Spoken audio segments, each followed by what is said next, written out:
On average, the United States has been starting wars with other nations once every 10 years since its founding. And during this time, Iran hasn't started any. Foreign interest in Iran during the modern era began in the early 1900s with the Anglo-Persian Oil Company.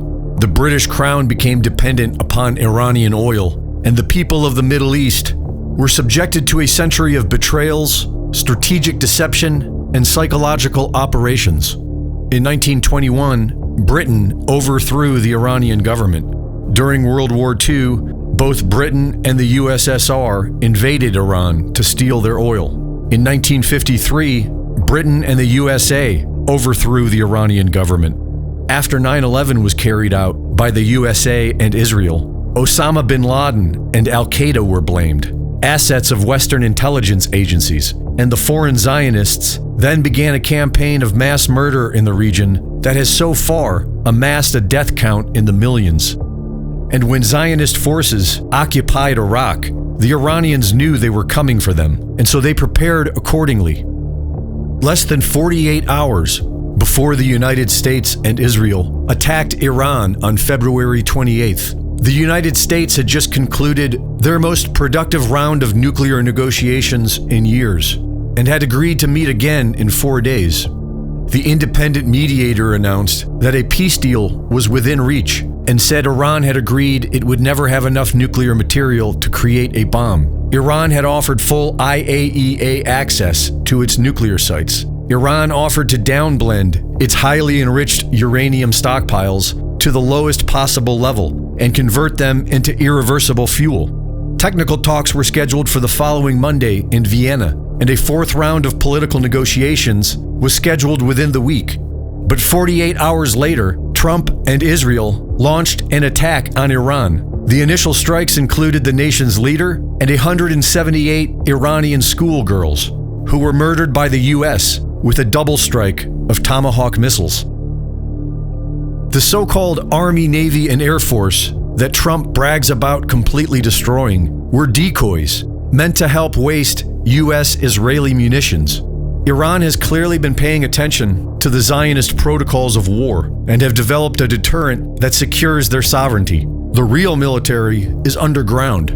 A massive city of tunnels has been built beneath the entire country, with a stockpile of missiles to rain down daily for years. This underground city is well beyond the depth for U.S. and Israeli bunker busters, and it seems to have an endless amount of launch sites throughout the entire nation. Their weapon systems are all custom-made to defeat the Zionist war machine. Thousands of drones launched in swarms to overwhelm defense systems. Missiles with no fins upon re-entry, making it harder for radar to get a lock. Missiles that steer away from predicted flight paths to evade interceptors. Missiles that deploy several other warheads that evade interceptors. And hypersonic missiles fast enough to evade modern air defense systems. Iran is having so much success that on March 21st, they launched a single strike against Israel's nuclear facilities at Dimona and hit the target in an impressive show of force that sent a clear message. Iran can now target Israel's nukes at will. One of the most striking things about Iran's campaign has been their transparency. They have been announcing their actions and targets and following through to their word, which stands out in stark contrast to the US-Israeli method of war, deception and terror.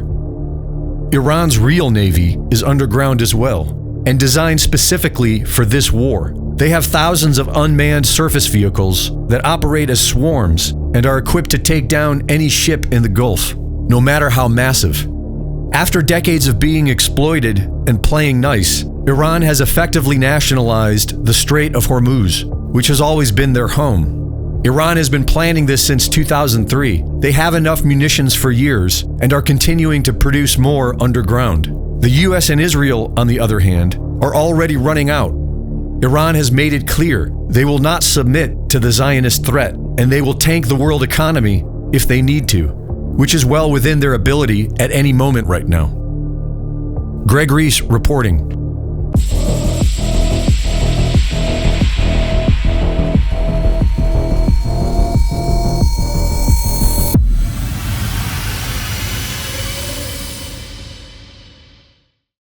The Reese Report is now fully funded by my Substack subscribers.